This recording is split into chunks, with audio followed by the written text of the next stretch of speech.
राधे राधे, जय जय श्री राधे।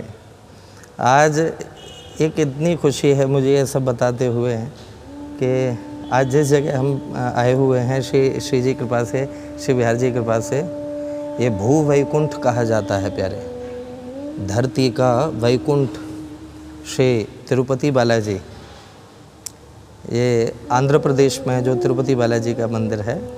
और यहाँ एक ऐसा वातावरण है जो आपको क्षण प्रति क्षण श्री परमात्मा के अत्यंत निकट करता है। और आपको हृदय की बात बता रहे हैं कि जिस समय हम मंदिर दर्शन करने के लिए गए तो हमारे ये सब प्रेमी लोग बैठे हुए हैं यहाँ पर कि अंदर जिस समय गर्भगृह में प्रवेश किया उस समय ऐसा महसूस हो रहा था कि जैसा हम लोग ग्रंथों में पढ़ते हैं ना वैकुंठ के बारे में, जो सप्त ड्योढ़ी पार करने के बाद जिस समय प्रवेश मिलता है, वो स्थिति मेरे प्यारे श्री तिरुपति बालाजी भगवान के मंदिर में प्राप्त हो रही थी।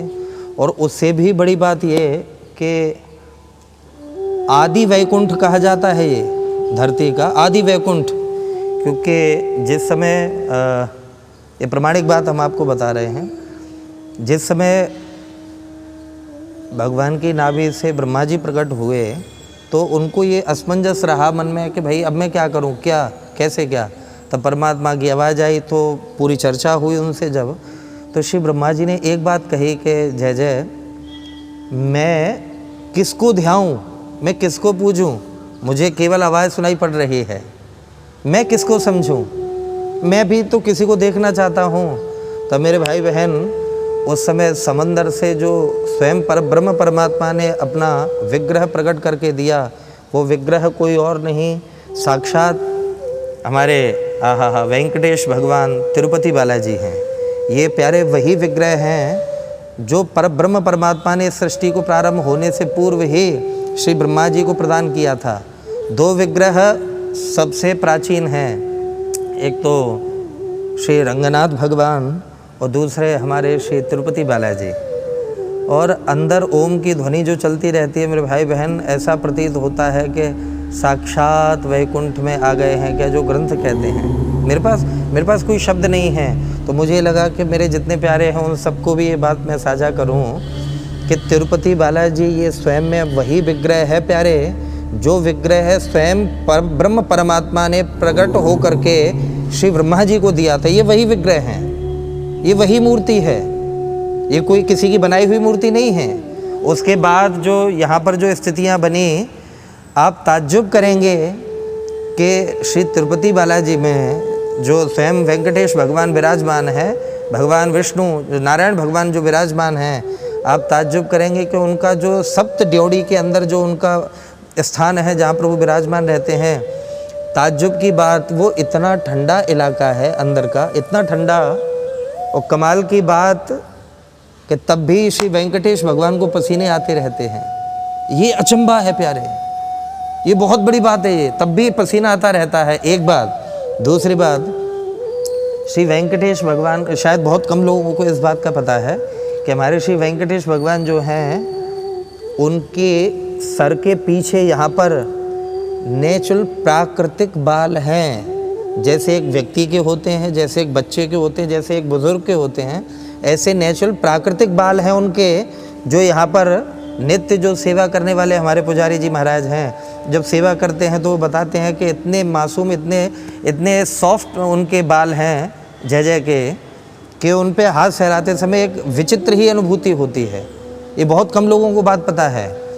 और श्री तिरुपति बालाजी के मस्तक में वो निशान भी है प्यारे, जिसमें एक गडरिया ने जो है कुल्हाड़ी का प्रहार किया था, और उस पर आपको ताज्जुब होगा कि वहाँ पर आज भी चंदन पधराया जाता है, आज भी चंदन पधराया जाता है।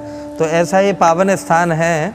और इन सारी बातों के ऊपर यदि मैं एक विशेष बात, मेरे प्यारे सभी भाई खड़े हुए हैं, इन सबको मैं बात बताऊं कि जिस समय श्री पुजारी जी महाराज ने ये बात बताई थी, तो यथार्थ बता रहा हूँ, ये मेरे पास वाले लोग देख सकते हैं, मेरे रोए खड़े हो गए हैं कि आज भी गर्भगृह में जब शांति होती है, जिस समय सेवा करी जाती है, तो गर्भगृह में समंदर की लहरों की आवाज़ें आती हैं।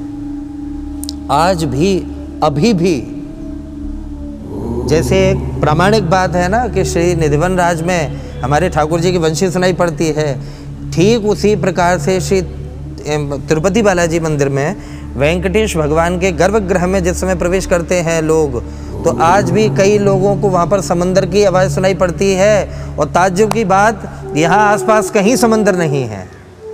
ये गजब की बात है, कहीं समंदर नहीं है, क्योंकि साक्षात हमारे लक्ष्मी नारायण भगवान विराजमान हैं, साक्षात प्रभु विराजमान हैं। और ऐसी प्रकृति है यहाँ पर, ऐसी सुंदरता है मेरे भाई कि मेरे पास कोई शब्द नहीं है कहने के लिए, ऐसी सुंदरता है यहाँ की। तो हम आप सबसे विनती करेंगे कि जब भी आपका मन करे एक बार श्री वेंकटेश भगवान का अवश्य में दर्शन करें। और यहाँ की जो सुंदरता है, यहाँ साक्षात ठाकुर विराजमान है। जैसे हमारे वृंदावन बिहारी साक्षात विराजमान हैं, वैसे यहाँ हमारे नारायण भगवान विष्णु भगवान साक्षात विराज रहे हैं। और कहों कहाँ लगे नाम बढ़ाई, कहाँ तक मैं यहाँ की मैं प्रशंसा करूँ, मेरी वाणी थक सकती है, लेकिन यहाँ की प्रशंसा कम नहीं हो सकती। तो आप सब लोगों को बहुत बहुत हृदय से इस बात का आभार कि जो आप लोग प्रेम देते हैं, और इस बात के लिए विनती कि आप लोग कभी ना कभी आवें और यहाँ दर्शन करें, इस भाव से दर्शन करें जो हमने बताया है, क्योंकि साक्षात परब्रह्म परमात्मा विराजे हैं। और थोड़ा कहना बहुत समझना, आप सभी को श्री तिरुपति बालाजी के चरणों में आप सभी की तरफ से इस दास के द्वारा प्रणाम निवेदित किया जा रहा है। आप सभी का मंगल हो, कल्याण हो।